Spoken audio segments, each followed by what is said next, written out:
corre sobre las llanuras, selvas y montañas, un infinito viento generoso.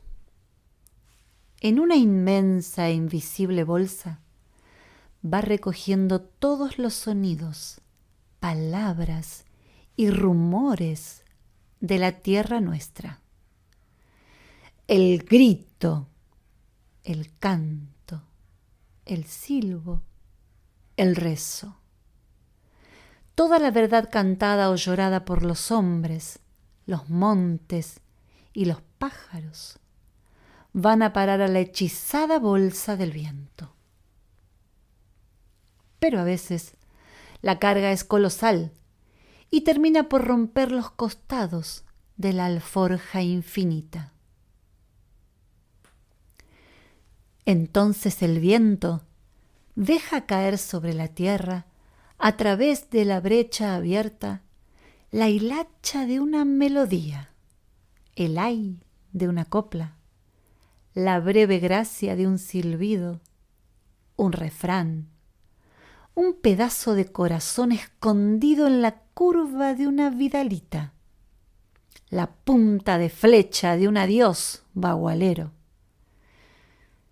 Y el viento pasa y se va. Y quedan sobre los pastos las chapitas caídas en su viaje. Esas chapitas, cuentas de un rosario lírico, soportan el tiempo, el olvido, las tempestades. Según su condición o calidad, se desmenuzan, se quiebran y se pierden. Otras permanecen intactas, otras se enriquecen, como si el tiempo y el olvido, la alquimia cósmica, les hicieran alcanzar una condición de joya milagrosa. Pero llega un momento en que son halladas esas chapitas del alma de los pueblos. Alguien las encuentra un día. ¿Quién las encuentra? Pues los muchachos que andan por los campos, por el valle soleado, por los senderos de la selva en la siesta, por los duros caminos de la sierra, o junto a los arroyos, o junto a los fogones. Las encuentran los hombres del oscuro destino, los brazos zafreros, los héroes del socavón, el arriero que despedaza su grito en los abismos, el juglar, desvelado y sin sosiego. Las encuentran las guitarras, después de vencido el dolor, meditación y silencio transformados en dignidad sonora. Las encuentran las flautas indias, las que esparcieron por el ande las cenizas de tantos yarabíes. Y con el tiempo, changos y hombres y pájaros y guitarras elevan sus voces en la noche argentina, o en las claras mañanas, o en las tardes pensativas, devolviéndole al viento las hilachitas del canto perdido. Por eso hay que hacerse amigo, muy amigo del viento. Hay que escucharlo, hay que entenderlo, hay que amarlo y seguirlo y soñarlo. Aquel que sea capaz de entender el lenguaje y el rumbo del viento, de comprender su voz y su destino, hallará siempre el rumbo, alcanzará la copla, penetrará en el canto.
Aquel que sea capaz de entender el lenguaje del viento, de comprender su voz y su destino, hallará siempre el rumbo, alcanzará la copla, penetrará en el canto.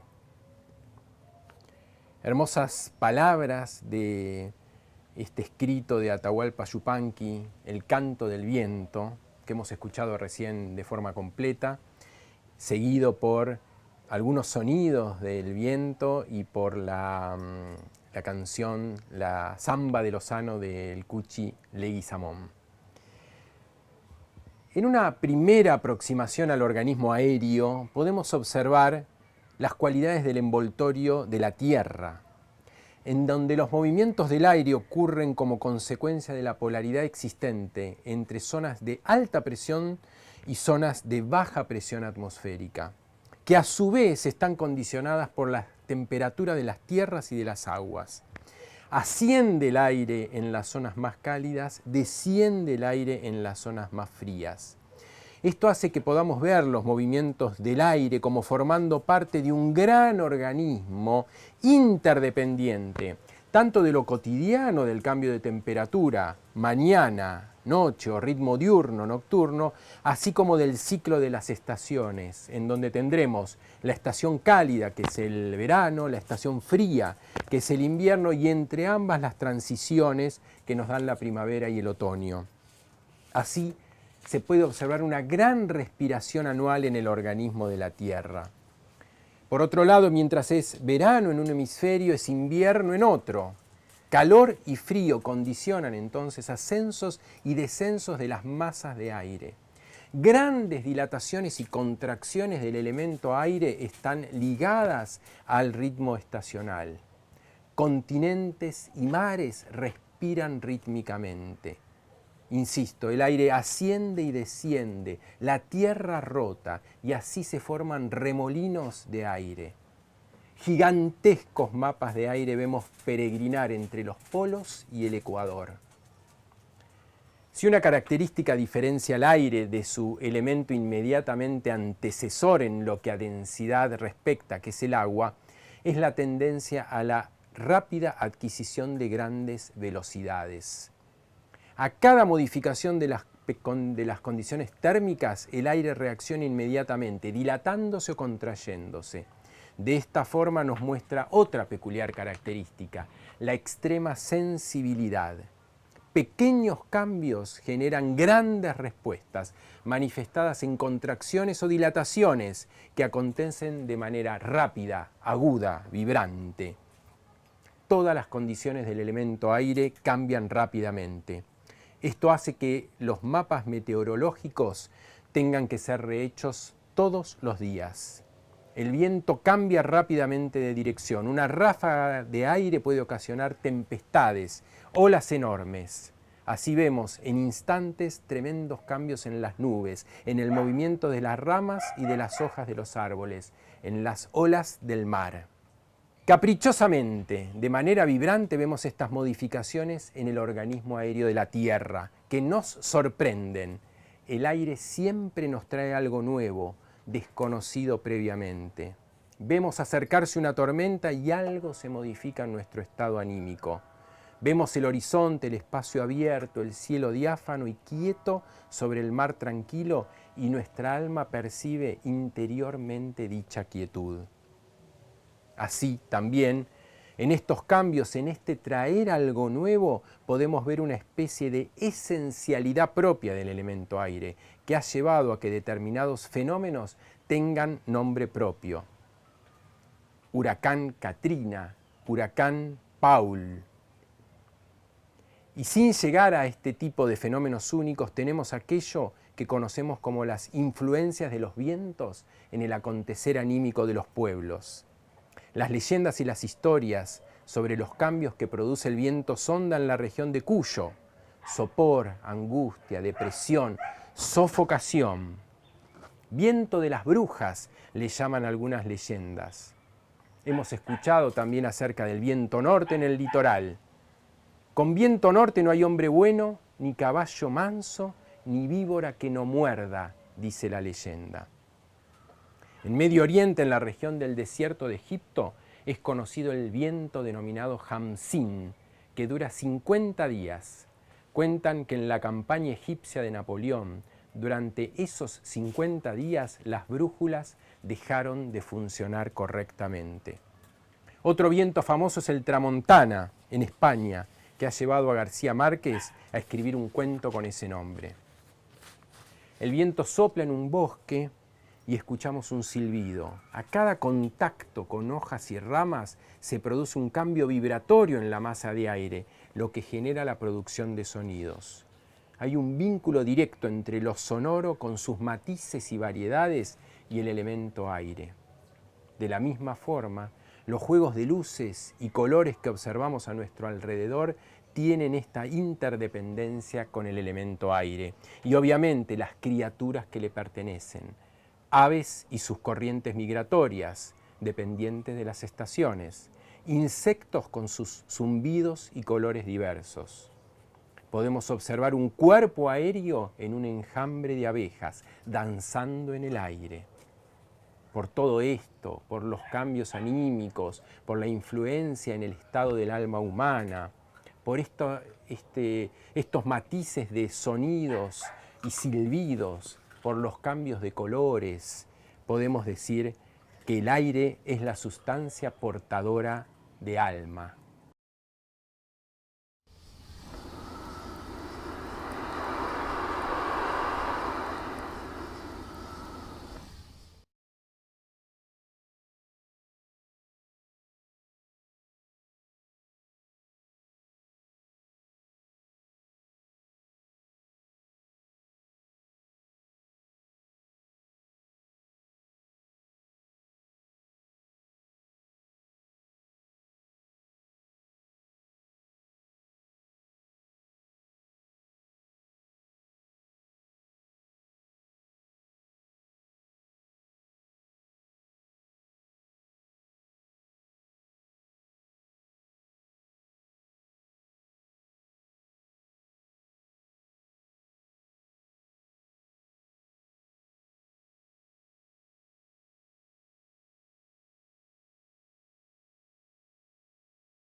Si a esa característica del elemento aire, a ese gesto caprichoso, rápidamente cambiante, vibrante, agudo, que genera tormentas, movimientos de nubes, intentamos acercarlo a lo que acontece en el interior del ser humano, evidentemente tiene que producirse un proceso de transición. Hagamos el juego imaginativo de pensarnos como molécula de oxígeno que está dando vueltas por esas tormentas, en esos cambios repentinos y vibrantes. ¿Cómo ingresa esa molécula de oxígeno al interior de nuestra corporalidad humana? Tenemos una vía aérea de conducción, en donde inicialmente, según la terminología científica, esta molécula de oxígeno forma parte de un flujo denominado turbulento. Es un flujo aéreo que aún es tormentoso en su primera parte. Luego, a medida que va interiorizándose a través de la vía de conducción respiratoria, va transformándose en lo que se llama flujo transicional, es decir, pasa, así como pasaba entre la estación fría y la estación caliente con los ascensos y descensos de las masas de aire, así el flujo transicional va transformando la turbulencia en otro modelo de flujo en el interior del sistema respiratorio y pasa a ser lo que se denomina flujo laminar, como si fueran pequeñas láminas con mucha quietud. Allí el elemento aire va a llegar a las profundidades de nuestros pulmones y en los alvéolos va a poder producirse la transmisión de esa molécula de oxígeno que vino desde el exterior hacia la sangre. para ser vehiculizada la totalidad del organismo. Entonces tenemos flujo turbulento, flujo transicional, flujo laminar, y en esa sutileza, en unos pequeños movimientos que reciben el nombre de movimientos brownianos, así pasa la sutil molécula de oxígeno desde el elemento aire en los alvéolos al elemento agua en el interior de nuestra sangre. Luego circula por la totalidad del organismo, nutre las células y vuelve como dióxido de carbono para ser nuevamente exhalado. Entonces, si hacemos este recorrido interior, tendríamos un primer gesto que es la inhalación. Inhalo y algo se invagina, algo se interioriza, algo llega hasta el interior. De los pulmones pasa al corazón y hay un segundo gesto. La sístole del corazón envía, expulsa este oxígeno hacia la totalidad del cuerpo. Luego vuelve el dióxido de carbono por la vía venosa en un gesto invaginativo nuevamente por el sistema venoso y nuevamente es exteriorizado por la exhalación. Inhalo, sístole, vuelve la sangre, invaginación. Permanentemente estos gestos viven en el interior de nuestro ser. Así la molécula de oxígeno nos recorre. Podríamos decir que hay un gesto hacia adentro y un gesto hacia afuera. Un gesto que viene desde el mundo hacia nosotros, desde el mundo exterior hacia el interior, invaginativo, y uno que lleva hacia las profundidades del mundo interior desde la sístole. Luego viene el flujo diastólico, absorbiendo la molécula de dióxido de carbono para volver a ser exteriorizado. Tal vez nos ayuden algunas imágenes, tenerlas frente a nosotros, tal vez nos ayuden a incorporar la interrelación que desde lo respiratorio tenemos con la naturaleza que nos rodea y con el cosmos también. Aquí tenemos una imagen del libro de Alfred Baur, El sentido de la palabra, en el principio era el verbo, en donde podemos ver con un breve juego aquello que hace al árbol como elemento que está en la tierra con su fruto y al árbol bronquial en el interior de nuestro sistema respiratorio con el corazón en su centro. Podríamos ver la misma imagen a la luz de lo escrito en el Génesis, en donde dice, y sopló en su nariz aliento de vida y fue el hombre un ser viviente. Y unos pequeños versículos después, 2 versículos después, es mencionado, y el Señor Dios hizo nacer de la tierra todo árbol delicioso a la vista y bueno para comer. Pareciera que hay un movimiento de evaginación, algo que sale hacia la naturaleza, y un movimiento de invaginación, algo que ingresa hacia el interior.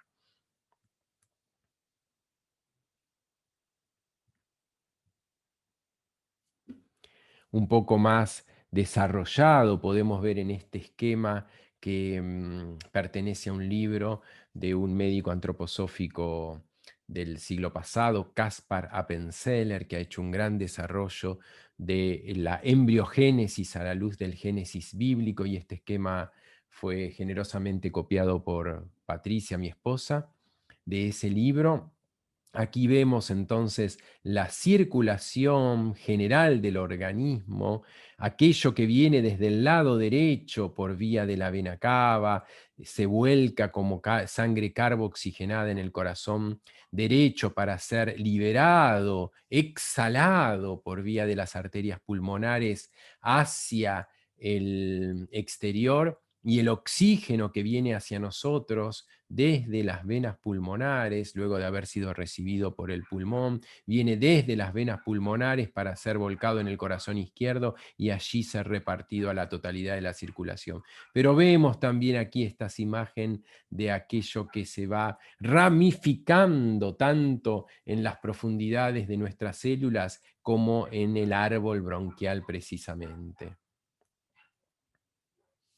Y aquí tenemos la fotosíntesis, aquello que recibe el reino vegetal a través de la energía luminosa y la transformación de azúcares para generar oxígeno a partir de la absorción de dióxido de carbono. El dióxido de carbono entra, el oxígeno sale. Esta es la dinámica a partir de la cual se produce la fotosíntesis. Quizás en un esquema con fórmulas químicas podamos verlo más claro. Llega la luz para que el pigmento denominado clorofila pueda transformar el dióxido de carbono en agua y el agua en oxígeno y glucosa. Lo inorgánico que es recibido por la planta, aquello que es absorbido como inorgánico, es transformado en orgánico. Mientras que en la respiración celular, aquella que acontece en las profundidades de nuestras células, acontece el fenómeno inverso. El oxígeno y la glucosa son transformados en dióxido de carbono, agua y generación de energía. Aquí lo orgánico se transforma en inorgánico. Observemos por un segundo las fórmulas. Acá vemos dióxido de carbono y agua. Lo mismo que vemos aquí, dióxido de carbono y agua. Aquí vemos la recepción de energía lumínica y aquí vemos la emisión de energía liberada bajo la forma de adenosintrifosfato o ATP. Es decir, podemos ver la perfecta correlación que existe entre la respiración del reino vegetal y la respiración profunda de nuestras células que, como sabemos, vehiculizado por los glóbulos rojos, es transportado el oxígeno hacia las profundidades de la sangre. Aquí tenemos lo que acontece en la célula, en donde el oxígeno que trae el glóbulo rojo es entregado a la célula y el mismo glóbulo rojo recibe dióxido de carbono para ser llevado luego al corazón y ser eliminado por vía del pulmón. Permanentemente vivimos en esta dinámica integrada, en donde la fotosíntesis ocurre en el mundo externo y la respiración celular en el mundo interno, como un círculo, como un circuito totalmente unificado. Y no es llamativo que el pigmento protagonista de la absorción de energía y del crecimiento de la planta y del desarrollo de la planta y de la vida de la planta sea la clorofila, el pigmento respiratorio de la planta, para decirlo con total claridad, sea la clorofila, en cuyo centro se encuentra el magnesio, y aquí tenemos el color verde, mientras que la hemoglobina, que es aquella que a partir del grupo Hem y del hierro en su centro le da color al glóbulo rojo, tiene exactamente la misma fórmula que la clorofila, con la diferencia de que en el centro se encuentra el hierro como elemento, mientras que en la clorofila en el centro se encuentra el magnesio como elemento. Pero como pueden observar, estamos frente a una misma fórmula con un cambio solo en el núcleo.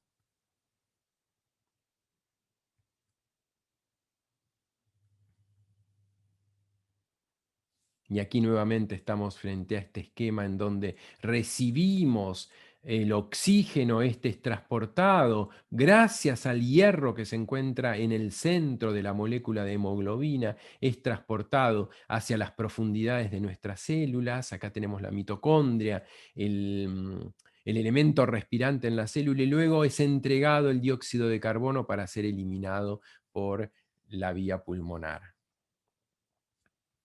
Quizás a partir de estos hechos fisiológicos podamos releer lo que Steiner nos dice. La inspiración es causada por el cosmos, la expiración es causada por la Tierra. El cosmos nos da oxígeno puro, la Tierra provoca la permeación del oxígeno por el carbono y entonces él se torna aire expirado muerto. Estamos indisolublemente ligados con la naturaleza que nos rodea y con el cosmos. Entre uno y el otro nos encontramos. Veremos representado musicalmente aquello que decimos como esta fuerza que sale al mundo en la tonalidad mayor.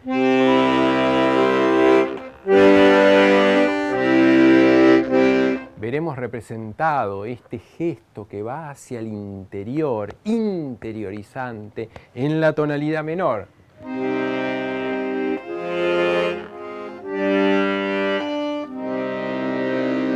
Escucharemos entonces en una obra compuesta por tonos mayores un gesto activo hacia el mundo.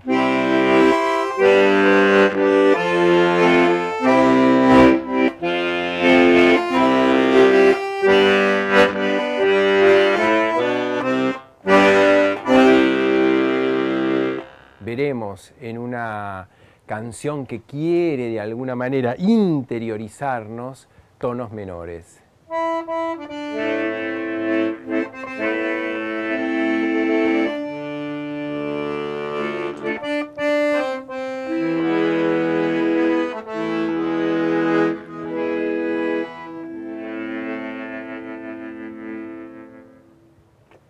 Eso mismo es lo que acontece en nuestro interior.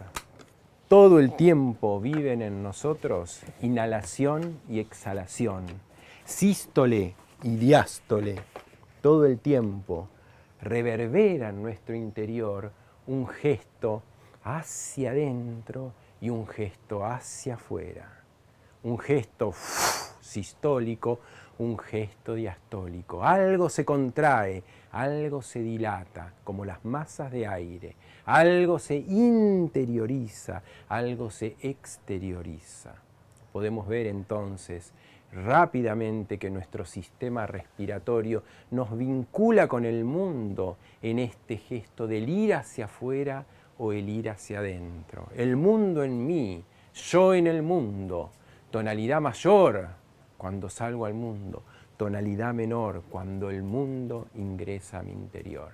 En ese equilibrio que vive también en la contracción y expansión de nuestro tórax, vemos estos gestos de simpatía cuando me abro al mundo y de antipatía cuando me cierro frente al mundo. Todo esto tiene relación con nuestro sistema respiratorio. Alegría, tristeza, pasión, apatía. Voy y vengo. El mundo, mi ser interior. Este es el equilibrio que nos proporciona la respiración. Y allí también es donde encontramos los desequilibrios, sabiendo que ambas cualidades viven en nosotros. No podemos estar todo el tiempo en tonalidad mayor, no podemos estar todo el tiempo en tonalidad menor. En el equilibrio se encuentra la salud del sistema respiratorio, que nos permite dialogar con el mundo, ¿sí? El afuera y el adentro viven en un permanente diálogo entre este gesto de expansión y este gesto de contracción.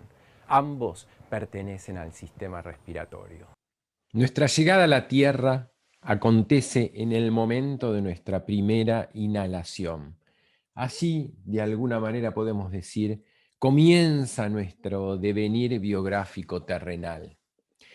Ese hito fundamental, que es el momento de nuestro nacimiento, va acompañado de profundos cambios fisiológicos, dependientes de esa primera inhalación que hacemos en el momento de nacer. Allí se produce un cambio en lo que es la circulación sanguínea.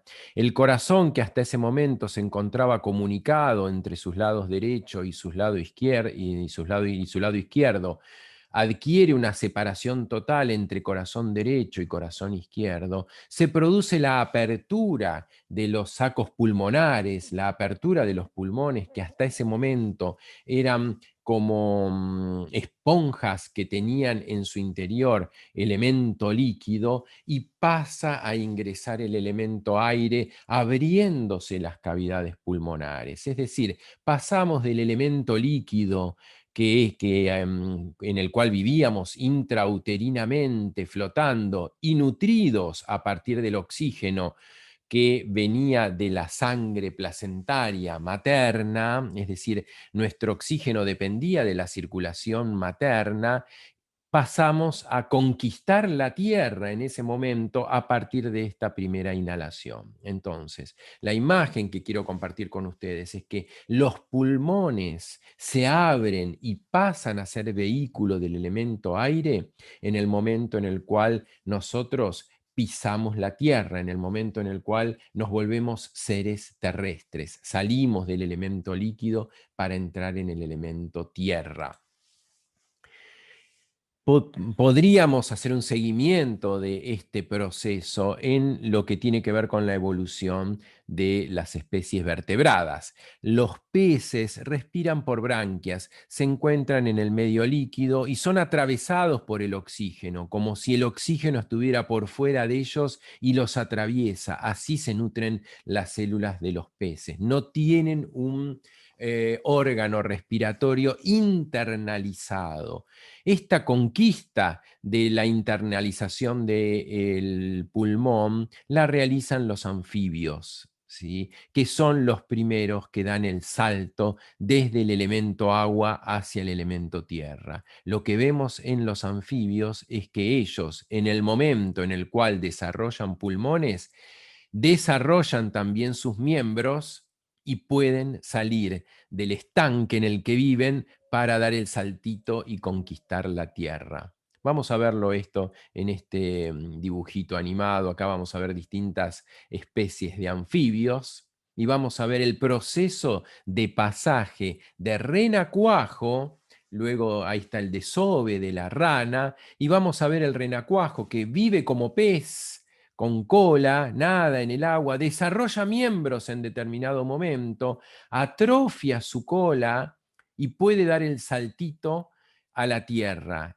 Todo eso acontece en el mismo momento en el cual desarrolló sus pulmones. Es decir, conquista de la tierra, desarrollo de pulmones y pasaje al desarrollo de miembros son tres procesos que vienen de la mano. Nuevamente, vemos al renacuajo y su transformación en rana. Uno vive en el agua, el otro puede conquistar la tierra. Proceso este que, como sabemos, forma parte de aquello que denominamos metamorfosis. Rudolf Steiner nos describe el momento evolutivo en el cual en la historia cosmogónica podemos encontrar el pasaje en el ser humano de un ser que vivía en un elemento medio agua, medio aire, a la conquista de la tierra. ¿Y qué acontece en ese momento? Nos dice Steiner, el hombre vivía en una mezcla de aire y agua, respirando por agallas. Para poder moverse en el elemento medio líquido, medio aéreo, el ser humano poseía un órgano que servía de aparato para permitirle moverse sobre el agua y nadar. Cuando los elementos se separaron y el ser humano se mantuvo erecto sobre la tierra firme, este órgano se transformó en las asas del pulmón. Estamos yendo a la historia cosmogónica y a la historia del desarrollo evolutivo del ser humano, que, como podemos ver en sus orígenes, no era como somos hoy en día, porque los elementos que nos rodeaban tampoco eran lo que son hoy en día. En determinado momento el elemento agua y el elemento aire se encontraban indisolublemente ligados, y fue en el momento en el que se separaron estos elementos que surgió la posibilidad de encarnar en la tierra, pisar tierra firme, y ese momento coincide con la generación de pulmones como órganos en el organismo humano. Insisto, de la mano van conquista de la tierra, desarrollo de miembros y desarrollo de pulmones. Lo que vemos en el pasaje de renacuajo a anfibio ha acontecido en la historia evolutiva del ser humano. Esta transformación tuvo un significado decisivo para el ser humano. En Génesis leemos: Dios, el Señor, sopló el aliento de vida en las narices del hombre y el hombre se transformó en un alma viviente. Este trecho describe el momento evolutivo en que la respiración por agallas en el ser humano se transformó en respiración por los pulmones y él comenzó a respirar el aire exterior. Nuevamente podemos hacer entonces una triple analogía entre la evolución de las especies, el momento evolutivo en el cual surge en nosotros la posibilidad de respirar por pulmones, y aquello que en cada niño que nace acontece en el momento en el cual pasa del medio intrauterino al medio terrestre y sus pulmones nuevamente se abren para ser el órgano respirante.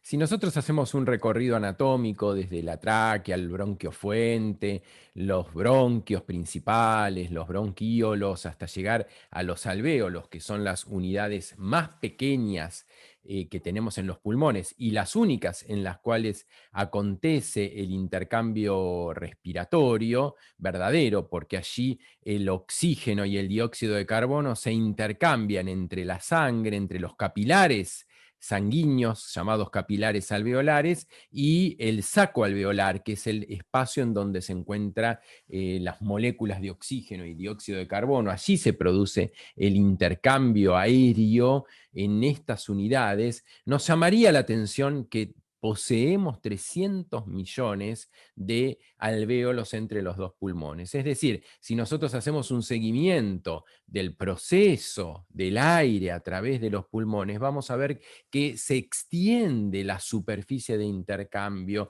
de la unidad que puede llegar a ser el conducto traqueal y en donde solo el aire es conducido, hasta llegar a estas pequeñísimas unidades llamadas sacos alveolares en donde el aire puede ser intercambiado con la sangre. Sí, acá tenemos otra imagen más ampliada aún, esquemática obviamente, de donde se produce, este sería el alvéolo, y aquí tendríamos, por ejemplo, el capilar sanguíneo con el glóbulo rojo, y en este mínimo espacio es donde se produce el intercambio gaseoso. Aquí una imagen más ampliada y más esquemática aún, en donde tenemos un espacio que es donde llega el oxígeno, este sería el interior del alvéolo, el pasaje a través de una barrera conocida como hematogaseosa y la llegada del oxígeno al hematíe o glóbulo rojo, este sería el glóbulo rojo. Y luego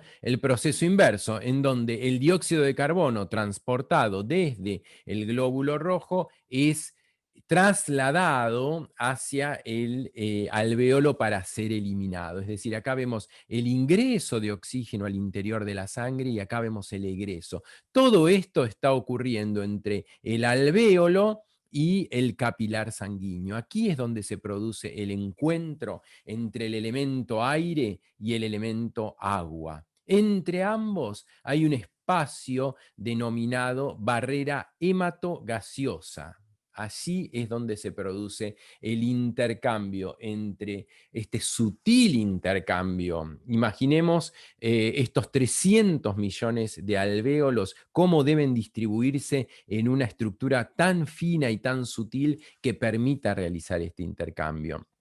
Esta es una imagen de una fotografía microscópica de esta barrera hematogaseosa. Aquí también, nuevamente, tenemos un espacio que es el espacio donde está el aire, otro espacio es donde está el elemento líquido, y así se produce el intercambio entre uno y el otro. Si nosotros midiéramos la superficie total de esta barrera llamada hematogaseosa, recordemos el número 300 millones de alvéolos para hacernos una imagen de la cantidad de mini unidades sutilísimas en donde se produce el intercambio entre lo aéreo y lo líquido. Y ahora veamos este otro número, 50 a 100 metros cuadrados es la superficie que dentro de nuestros pulmones tiene la barrera hematogaseosa.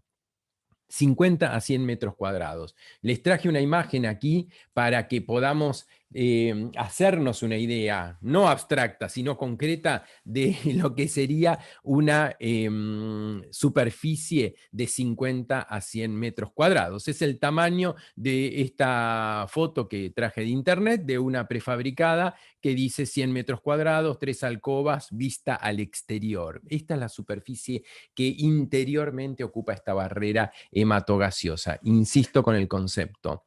Tenemos que llevar nuestra imaginación hasta un ámbito de lo muy sutil para que estos 50 a 100 metros cuadrados puedan estar distribuidos como superficie en el interior de nuestros pulmones. El nivel de sutileza, el nivel de aquello mínimo tiene que hacérsenos presentes en la imaginación.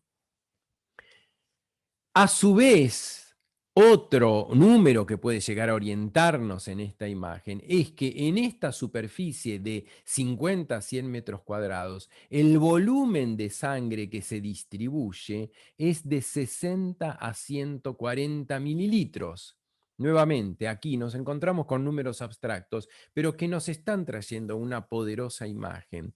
Un frasquito de 100 mililitros, acá tendríamos un frasquito de 100 mililitros, se distribuye en una superficie de 50 a 100 metros cuadrados. Entonces, podemos hacer nuestros, con esta imagen, los acontecimientos profundos que la sabiduría de nuestro cuerpo humano tiene en su interior, llevado a niveles homeopáticos. Solo pensando en lo sutil homeopático de estas gotas que se distribuyan en una superficie de 60 a 140 mililitros, en 300 millones de alvéolos, podemos imaginarnos realmente el nivel de sutileza que vive en nuestro interior y en donde ocurren, por ejemplo, en este caso, este poderoso proceso del intercambio de oxígeno y dióxido de carbono en el interior de nuestros pulmones.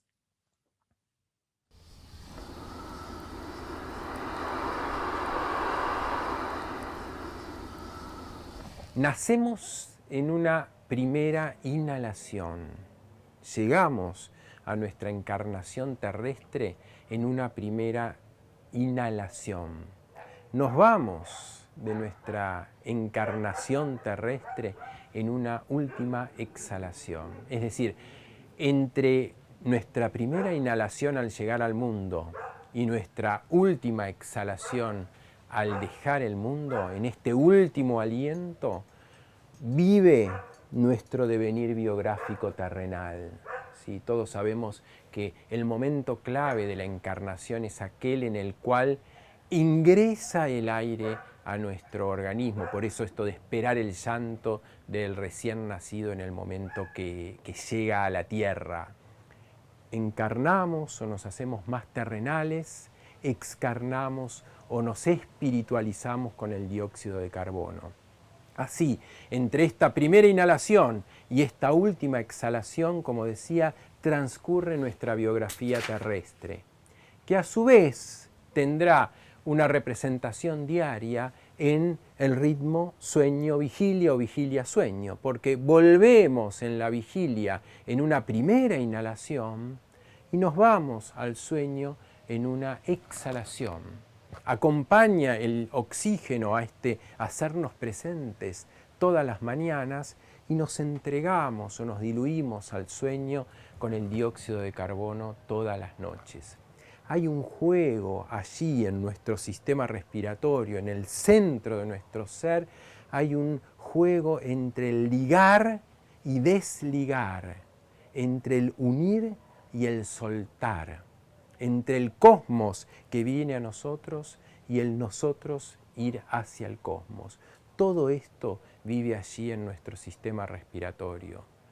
Primera inhalación, última exhalación, vigilia, sueño, hacernos terrenales, hacernos cósmicos. Todo esto vive en nuestro centro respiratorio, en nuestro sistema rítmico. Por eso hablamos de un ritmo respiratorio, porque no hay uno sin el otro. Y allí es donde radica la búsqueda de lo salutogénico, en el equilibrio entre ambos.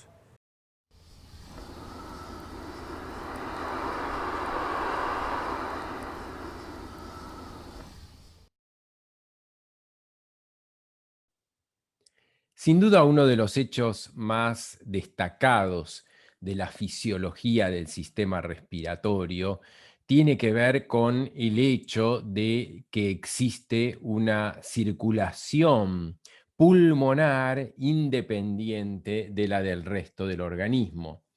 El corazón derecho envía la sangre carbooxigenada, es decir, la sangre con dióxido de carbono, hacia los pulmones para que ésta sea eliminada. Y es interesante ver que aquí, en este caso, son las arterias pulmonares las que llevan sangre carbooxigenada y son las venas pulmonares las que traen luego hacia el corazón izquierdo la sangre oxigenada para que sea distribuida por la totalidad del cuerpo y luego recibe el dióxido de carbono y es nuevamente llevada al corazón derecho. Es decir, existe una independencia y una gran diferencia en lo que es la circulación pulmonar con respecto a la totalidad de la circulación del organismo. Y a su vez, hay una notoria separación entre lo que es el corazón derecho y el corazón izquierdo, cuyas sangres no se mezclan.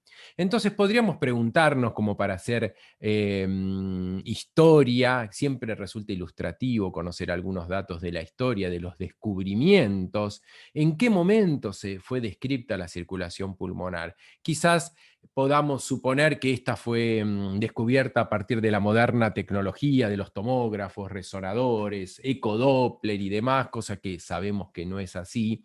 Tampoco es un descubrimiento del último siglo o de la moderna medicina, sino que quien primeramente describió la circulación pulmonar fue Ibn al-Nafis, que vivió entre los años 1213 y 1288. Fue un médico nacido en Damasco que trabajó toda su vida en el Cairo. Describió la circulación pulmonar en su libro denominado Comentarios sobre anatomía en el canon de Avicena. Fíjense ustedes la historia que tiene la descripción de la circulación pulmonar. Y en este texto él ya hace una descripción en donde dice, no existe ni un pasaje visible ni uno invisible que permita el paso de sangre de un ventrículo al otro. Es decir, él ya nos está diciendo que entre el corazón izquierdo y el corazón derecho no existe pasaje de sangre, cosa que, como sabemos, sí existe durante la vida intraembrionaria. O sea que me interesa compartir con ustedes de qué épocas estamos hablando de estos descubrimientos. Y sin duda, quien más ha escrito al respecto de este circuito independiente de la circulación pulmonar ha sido Miguel Servet, quien vivió entre los años 1511 y 1553. Y lo más llamativo de su obra es que aquello que hace a la descripción de la circulación pulmonar está descrito en un libro que es Christianismi Restitutio, o Restitución del Cristianismo. Vamos a leer juntos algo de lo que escribe Miguel Servet para un poco percibir de qué personalidad estamos hablando. Porque Miguel Servet en este texto hace una referencia directa a el Génesis 2, versículo 7, en donde es descripta en la Biblia el hecho de que Dios insufla el aliento de vida en el ser humano. Fíjense cómo lo describe Servet. Dios introdujo el aliento del Espíritu Divino en las narices de Adán con un soplo de aire, por eso perdura. Y acá pone las dos citas bibliográficas, estamos hablando de un teólogo y de un científico. Dios mismo nos mantiene el soplo de vida con su espíritu, dando aliento a esos seres que habitan la tierra y espíritu a esos que la pisan. Por eso vivimos, nos movemos y existimos en él. Esto lo extrae del libro de Isaías y del libro de Hechos, que pertenece al Nuevo Testamento. Viento de los cuatro vientos y aliento de los cuatro alientos unidos por Dios que resucitan a los muertos. Esto pertenece al libro del profeta Ezequiel. Es decir, fíjense cuáles son las fuentes bibliográficas de las que se nutría Miguel Servet. Y nos dice, a partir de un soplo de aire, Dios concede el Espíritu Divino a hombres en los cuales la vida del aire inspirado ya era innata. De ahí que en hebreo espíritu se represente de igual forma que aliento. A partir del aire, Dios otorga el Espíritu Divino, introduciendo el aire junto con el Espíritu mismo y la llama de la propia divinidad que llena el aire. Tremendas palabras permeadas por una profunda religiosidad de este personaje llamado Miguel Servet, que repito, fue quien describió la circulación pulmonar. Sus obras principales son De Trinitatis Erroribus, de los errores acerca de la Trinidad, ese es el título, y como decía antes, donde está descripta la circulación pulmonar es en su libro llamado Christianismi Restitutio. Miguel Servet fue muerto en la hoguera. La sentencia dictada en su contra por el Consejo de Ginebra el 27 de octubre de 1553 dice: por estas y otras razones te condenamos, Miguel Servet, a que te aten y lleven al lugar de Champel, que allí te sujeten a una estaca y te quemen vivo, junto a tu libro manuscrito e impreso, hasta que tu cuerpo quede reducido a cenizas. Y así termines tus días para que quedes como ejemplo para otros que quieran cometer lo mismo. Así finaliza la vida terrenal de Miguel Servet, que repito, nos legó el conocimiento de la circulación pulmonar que hasta hoy en día utilizamos los médicos para poder comprender la fisiología respiratoria.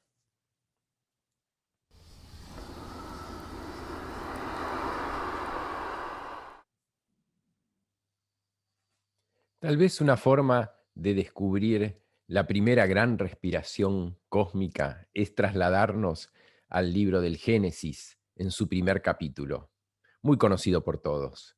En el principio creó Dios los cielos y la tierra. Pero vamos a leerlo en el idioma original en el cual fue legado al ser humano, en el hebreo bíblico. Leeremos Bereshit bara Elohim et Hashamayim ve'et haaretz.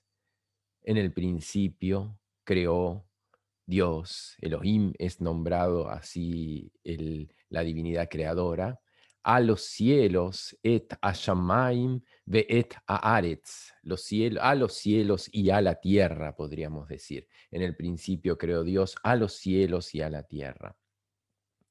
Pero no nos vamos a detener en esta frase tan conocida, sino que vamos a ir a develar un pequeño misterio, pequeño gran misterio que se encuentra en las primeras dos palabras, porque nosotros podemos leer aquí, Bereshit bara, en el principio creó, pero también podemos hacer una investigación profunda de estas dos palabras y descubrir que las primeras tres letras, si ustedes las observan, de la palabra Bereshit, cuyo significado es en el principio, coinciden con las tres letras que conforman la segunda palabra, es decir, creó. Este verbo va a estar relacionado con este otro verbo, ¿sí? Estas tres letras, esta raíz, va a estar relacionada con esta raíz. Son lo mismo. Entonces, si ahora trasladamos esto y lo transformamos en 3 palabras en lugar de 2, nos encontraremos con una que hace mención, tal como lo hace este verbo, a la creación, es decir, a un principio activo, a una fuerza que se dirige hacia lo creativo. Y aquí tenemos una palabra intermedia, shit, cuyo significado es reposo, silencio, shit, sht, sh. Shabbat, día de reposo, shit. Una raíz activa, una raíz pasiva. Entonces, ya podemos vislumbrar en las primeras 2 palabras del Génesis que nos es revelado el misterio de la respiración a 2 tiempos. Para que haya creación, tiene que haber reposo. Creación, reposo, creación, reposo, creación. Así es el ciclo del devenir de los tiempos. Veré, shit, veré, shit, veré, shit. Sonido, veré, silencio, shit, veré, shit. Algo activo, algo pasivo, algo se manifiesta, algo se esconde. Actividad, reposo, actividad. Los hindúes le llamaban el gran día cósmico y la gran noche cósmica, Mahamvantara, el gran día cósmico, cuando se manifiesta la luz, Pralaya, el reposo, para que pueda resurgir un nuevo gran día cósmico, que todos nosotros vivimos diariamente en el estado de vigilia y el estado del sueño. Así fue creado el mundo en 2 tiempos. Así fuimos creados nosotros. Veré, shit, veré, shit. Todo respira desde el inicio de los tiempos.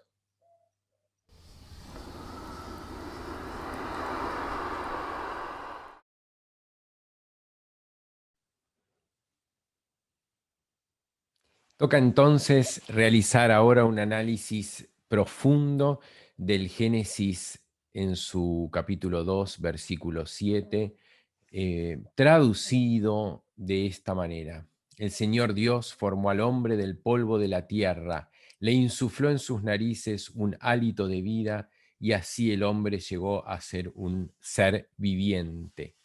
Nos encontramos en esta traducción con una descripción de acontecimientos fisiológicos, no abstractos, sino concretos. La conformación del hombre del polvo de la tierra, un acto que es insuflar en las narices el hálito de vida y la transformación del ser humano en un ser viviente. Todo esto nos es descrito en este versículo tan importante y conocido del Génesis bíblico en su capítulo 2.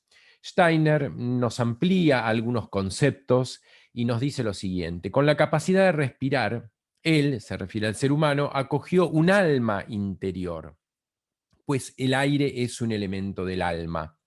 En esa época el ser humano inspiró literalmente el alma divina que del cielo le vino al encuentro. El aire que respiramos es la vestidura corpórea de esa alma superior. Vamos a hacer ahora un breve, pero espero que profundo análisis del texto bíblico en su idioma original hebreo.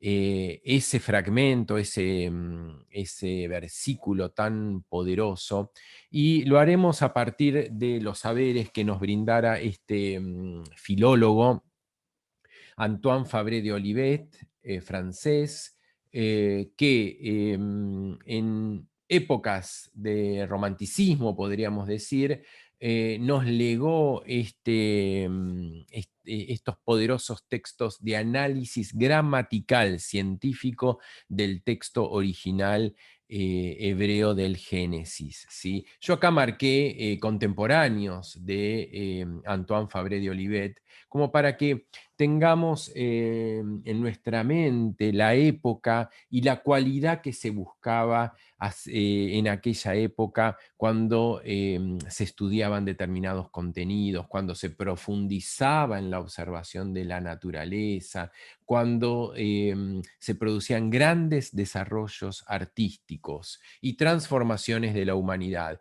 Estamos hablando de los mismos años en los cuales vivió Goethe, Schiller, Hahnemann, Mozart, Beethoven, Goya, San Martín, Bolívar, ¿sí? Estamos hablando de esa época. Y en esa época, Fabré de Olivet escribió dos grandes textos. Uno es La lengua hebraica restituida, en donde él desarrolla, es un libro que se podría titular Gramática Bíblica Revisada, es la revisión de la gramática bíblica original y un estudio profundo de cómo han sido constituidas las palabras que conforman el texto bíblico original.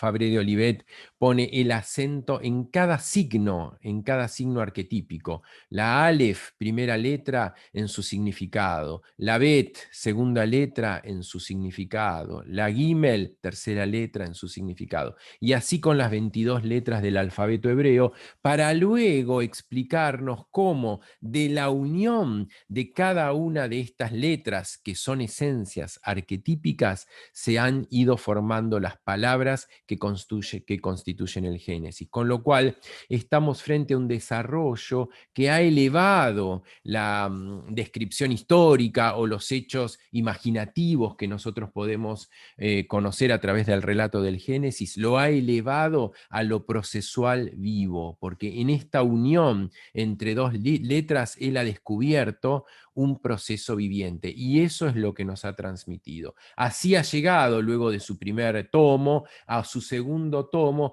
que es el análisis fenomenológico, científico, gramatical de los primeros 10 capítulos del Génesis bíblico.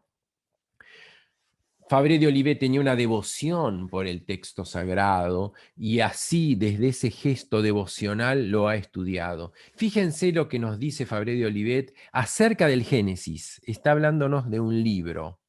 Hijo del pasado, está hablándonos del Génesis bíblico, y grande del futuro. Este libro, heredero de toda la ciencia de los egipcios, tiene ya los gérmenes de las ciencias futuras.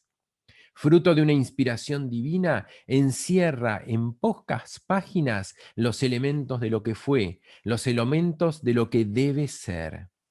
Le son confiados todos los secretos de la naturaleza, lo más profundo que tiene la naturaleza, lo más misterioso, las maravillas que el espíritu puede concebir, lo que tiene de sublime la inteligencia, él lo posee. Desde este gesto devocional es que realizó su estudio científico gramatical del texto original hebreo. Más adelante nos dice, esta verdad debe salir de la oscuridad de los santuarios. Y así, acompañados entonces por las enseñanzas de Fabré de Olivet, vamos a estudiar este versículo del Génesis, que es el Génesis 2:7, palabra por palabra. Entonces nosotros vamos a leer Vai Itzer, primera palabra, como les decía, y lo voy a explicar en esta palabra para que quede totalmente claro en las siguientes. Estas dos letras, la tz o tzadik y la reish, r, tzer, forman la raíz de una palabra, de un sustantivo, de un verbo. El resto es la transformación de esa unión en tiempo futuro. Entonces, lo que acontece en el encuentro de estas dos letras es lo que configura el proceso viviente. Perdón, no es tiempo futuro. El prefijo está haciendo referencia al tiempo pasado, perdón. Y él sustancializó, configuró para la eternidad. Es decir, estamos hablando de sustancia, esto sería el sustantivo. Estamos hablando de un verbo, esto sería sustancializar o configurar, brindar forma. Y él sustancializó, configuró para la eternidad. Y acá viene el nombre que en el segundo capítulo del Génesis hace mención a la divinidad. Elohim es la divinidad, que Fabré de Olivet lo ha traducido luego de una poderosa explicación como los dioses, porque en esta palabra encontramos tanto la singularidad como la pluralidad. También lo ha traducido como el ser de los seres. Sabemos que estamos hablando, según la visión antroposófica, de una de las jerarquías espirituales, que es la que aparece en el Génesis 1 y 2, en toda la Biblia como la divinidad creadora.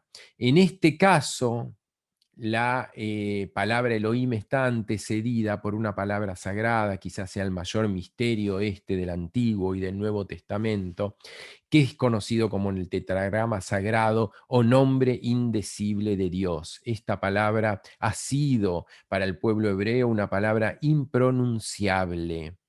Para evitar que esta palabra o este término salga de su sacralidad, no puede ser pronunciada. Solo la podía pronunciar el sumo sacerdote cuando existía el templo de Jerusalén en el Sancta Sanctorum en un momento determinado del día del perdón.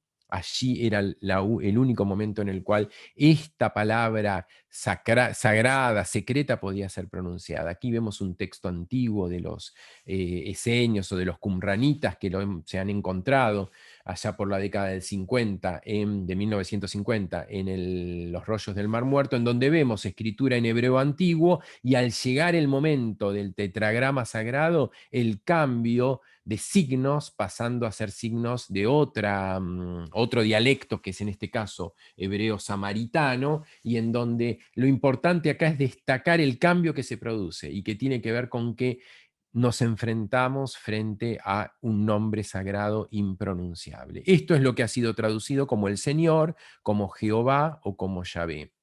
Por eso en algunos libros bíblicos leeremos el Señor Dios, Yahvé Dios o Jehová Dios. En el original dice, tetragrama sagrado, Elohim. Fabré de Olivet ha traducido esta palabra también luego de una poderosa explicación como yo, el ser que soy, que fue y que será. Este verbo viviente que es tanto presente como pasado y como futuro, es una de las acepciones de esta poderosa e impronunciable palabra. Sigamos, veamos de qué estamos hablando cuando hablamos de este texto tan importante que nosotros estamos estudiando hoy en día en función de la respiración. Et a Adam, continúa el texto, la mismidad de Adán, el hombre universal. Y aquí Fabré de Olivet nos dice que cuando aparece este guión en el texto bíblico, direccionaliza el artículo hacia la mismidad o la esencia de la palabra siguiente. No lo aclaré, pero leemos de derecha a izquierda en el texto hebreo. Et a Adam, la mismidad de Adán, la esencia de Adán, la universalidad del hombre original. Afar min a Adamá, rarificando, sutilizando, sublimando el principio del elemento adámico. Aquí donde nosotros leemos, formó al hombre del polvo de la tierra, Fabré de Olivet nos habla de una sustancia, de un elemento que compartían tanto Adán, que es el hombre, como la Adamá, que es la tierra. Esa sustancialidad corpórea que ha constituido nuestro cuerpo y que constituye nuestro cuerpo, la compartimos con la sustancialidad de la tierra. Ese es el principio del elemento adámico. Esto nos enseña en su profundidad de análisis Fabré de Olivet. Entonces, primera parte, como síntesis de la primera parte del Génesis 2.7, leeríamos, y él sustancializó, configuró para la eternidad la divinidad. La mismidad de Adán, el hombre universal, rarificando, sutilizando, sublimando el principio del elemento adámico. La palabra rarificando es un término físico que tiene que ver con que algo más denso se vuelve más sutil. Algo más material se espiritualiza, se sutiliza, se sublima como un gas que se sublima. Esto es la rarefacción. Entonces tenemos que el proceso físico a partir del cual fue creado el ser humano fue a partir de la sutilización de la sustancia adámica. Tremenda es la lectura de este texto por la profundidad que nos permite alcanzar. Sigamos. Vaipaj, y él inspiró, Paj, aparece una consonante totalmente inspiradora, aérea. Veapai, en su facultad inspiradora, en la facultad inspiradora de Adán. Él inspiró en la facultad inspiradora de Adán un estado elevado de las vidas. Esta es la traducción de estas dos palabras, Nishmat Haim. Un estado elevado. Shem es el núcleo, algo que se eleva. Haim, vidas. No nos dice un estado elevado de la vida, sino en aquello que traducimos como un hálito de vida, es un estado elevado de las vidas. Es claramente una palabra plural. Hay es el singular, Hayim es el plural. O sea que este texto nos habla de las vidas. Vayei a Adam, para que fuese este hombre, lenefesh, según el alma, viva. Entonces, leamos juntos la segunda parte. Luego de que fue configurado el ser humano a partir de la sustancia adámica sutilizada, nos dice, y él inspiró en su facultad inspiradora un estado elevado de las vidas para que fuese este hombre según el alma viva. Disculpen que insista, pero vale la pena, creo yo, ir pasito a pasito, vivenciando el proceso, vivenciando lo procesual que nos intenta transmitir el Génesis bíblico, cuando podemos rescatar, revivificar las palabras originales en su profundidad, sacarlas de la quietud de lo muerto y realmente que se produzca un proceso de resurrección en estas palabras. Y él sustancializó, configuró para la eternidad. Y aquí la divinidad creadora. La mismidad de Adán, el hombre universal, rarificando, sutilizando, sublimando el principio del elemento adámico.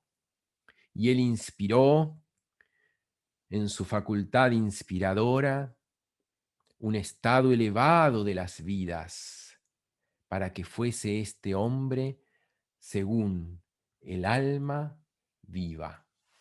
Podríamos quedarnos un rato meditando profundamente en esta dinámica, repito, viviente de los acontecimientos en los cuales nosotros sabemos que nos fue insuflada el aliento de vida.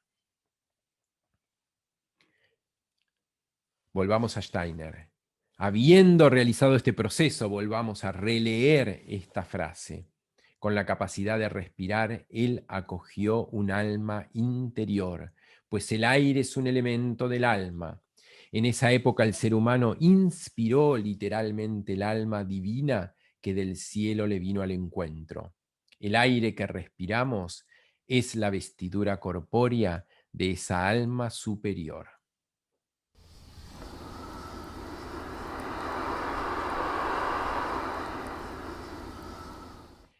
Un misterio numérico se encuentra oculto en el Génesis 2:7 y es aquel que tiene que ver con la palabra que representa a lo viviente, la palabra que representa al vivir o a la vida.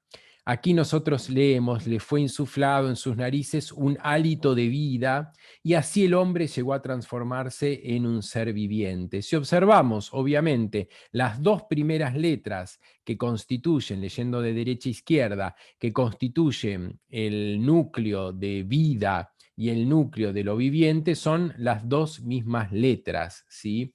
Aquí yo las he ampliado y estamos hablando de la letra Het y de la letra Yud. Letra Het y letra Yud. Estas dos letras forman una palabra que es la palabra Jai y que en hebreo significa precisamente vida. Si nosotros aplicamos la regla numérica tal como la utilizaban los viejos hebreos o los cabalistas y sustituimos la letra Het por el número que le corresponde y la letra Yud por el número que le corresponde, vamos a ver que nos encontramos con que la suma de ambas letras nos da el número 18. Het más Yud, o J más I podríamos decir nosotros, nos suma 18. Y este número 18 es precisamente el mismo número que tiene el ser humano adulto como promedio en sus respiraciones por minuto.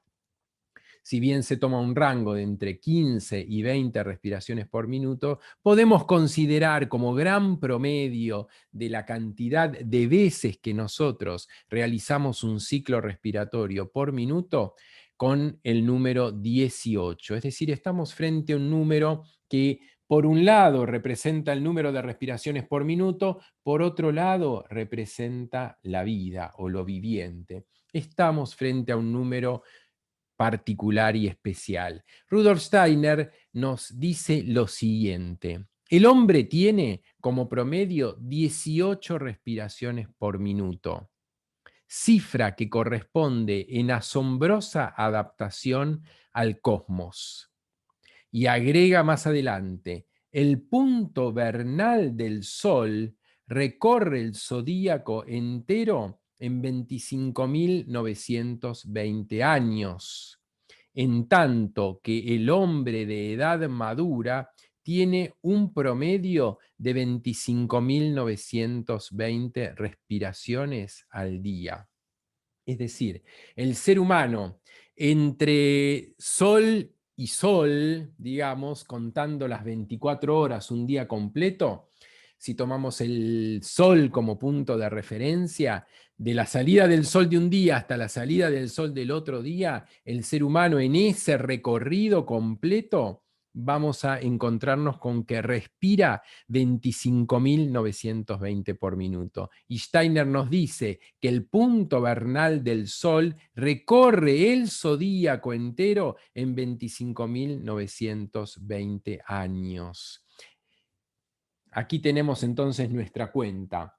De sol a sol, de un amanecer hacia el otro amanecer, en un día completo, respiramos 18 veces por minuto. Si lo multiplicamos esto por 60, que es el número de minutos por hora, tendremos 1080 respiraciones por hora. Y si multiplicamos esas horas por 24, tendremos 1080 por 24, 25.920 respiraciones desde que sale el sol un determinado día hasta exactamente el mismo momento del día siguiente. Respiramos, insisto, 25.920 veces en relación directa con el número 18, aquel que hemos descubierto en el Génesis 2.7, que representa la vida.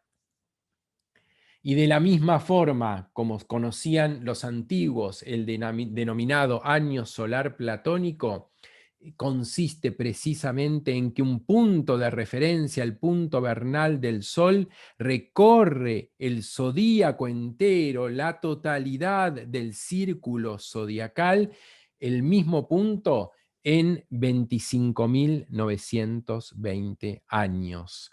Aquí nuevamente podemos observar esta relación indisoluble que tiene el ser humano con el cosmos y que nos lleva también a profundizar o a ampliar esta frase que dice que tenemos que percibir claramente la profunda verdad que existe al decirnos: el hombre es hombre por causa del soplo divino, por causa del aire inspirado. Por eso, por el aire inspirado, él descubre el cosmos todo en él. Él descubre ser un microcosmos.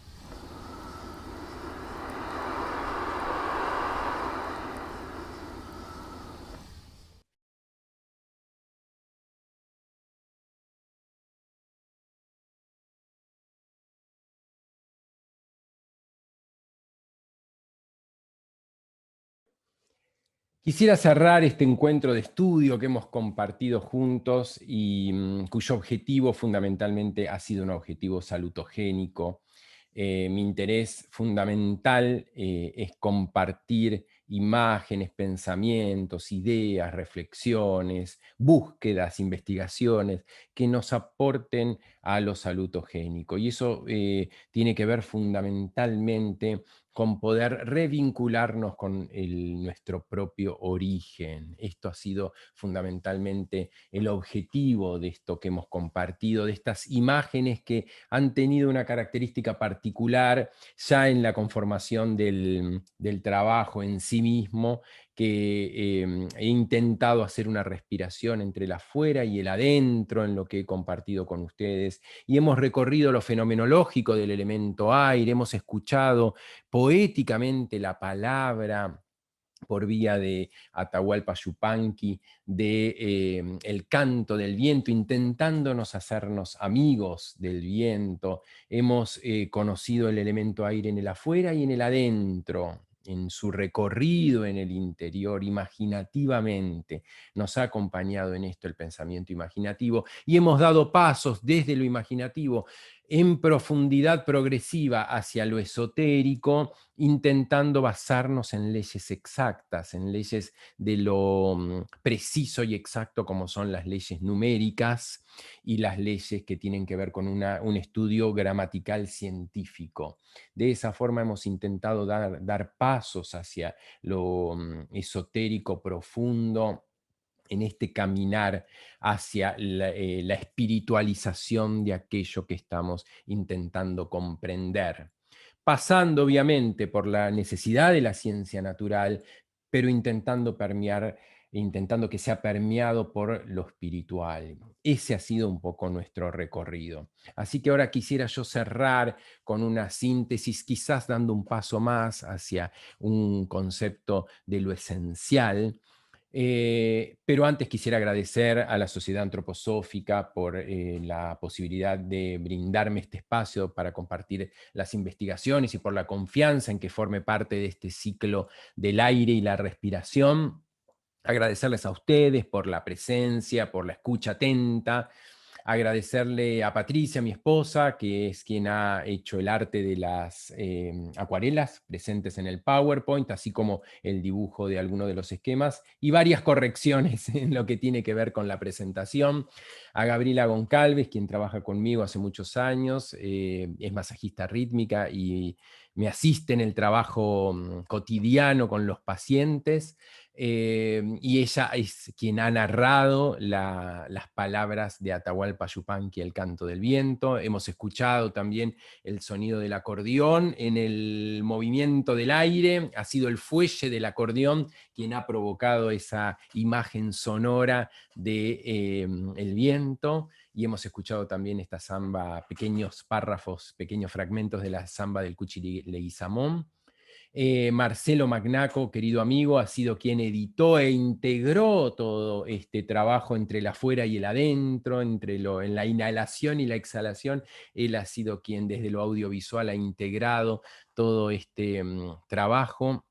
Así que hechos estos agradecimientos personales, nombro brevemente los libros que me han acompañado. Voy a hacer como un pasaje: La lengua hebraica restituida, de Fabre de Olivet; el libro de Alfred Bauer, El sentido de la palabra, en el principio era el verbo; La armonía del cuerpo humano, de Armin Husserl; El caos sensible, anda por aquí también, El caos sensible, de Schwenk, poderoso libro de imágenes de las formas del aire y del agua; La palabra cósmica, conferencia de Steiner del 1 de abril de 1922, hace casi exactamente, pasaditos exactamente 100 años. Todo esto es lo que me ha acompañado. Otras conferencias de Steiner, la Biblia en su idioma original, libros de Friedrich Weinrev, importantísimos libros de Friedrich Weinrev y de Annick de Souzenel también. Mario Satz también, otro gran autor estudioso de la cábala argentino que vive en España. Ellos han sido fuentes de inspiración en este trabajo. Así que bueno, ahora vamos a finalizar compartiendo una última imagen que intenta, repito, ser una imagen que aporte a lo salutogénico, y no quisiera que sea tomado como una verdad absoluta, sino como una imagen que aporte a lo salutogénico, pues nuevamente ingresamos a este misterio que despierta en nosotros un profundo respeto, que es el misterio del tetragrama sagrado o nombre indecible de Dios. Y yo quisiera dar un pequeño pasito guiado, también en este caso por leyes de lo numérico exacto, con lo cual cada arquetipo de estas letras del tetragrama sagrado, Yud, Hei, Vav, Hei, fíjense que la Hei, Hei, el sonido de nuestra H, la Hei, el aliento divino, forma parte esencial del tetragrama sagrado. 2 veces aparece el aliento divino o espíritu divino o Espíritu Santo, aparece 2 veces en el tetragrama sagrado. Y aquí aparece una imagen que es cual una columna vertebral en el centro del tetragrama sagrado, y está representado por el número 6, que es el día, el sexto día es el día en el cual el hombre fue creado, tal el Génesis 1, y aparece la Yud, poderosa letra de la cual se dice que es la letra de la cual todas las otras letras fueron originadas. Esta pequeña Yud aparece allí en el inicio. Hemos escuchado en el Nuevo Testamento, ninguna Yud va a ser cambiada de la ley. Ninguna tilde y ninguna Yud he venido a cambiar de la ley. Nada de lo antiguo, sino la renovación de ello. Esta es la transformación del Antiguo y el Nuevo Testamento. Entonces tenemos la Yud, la Hei, la Vav y la Hei, letra representante del Padre, según algunos, letra representante del Hijo, el 6, el hombre, cual columna vertebral erguida, sí aparece la Vav, y en la Hei,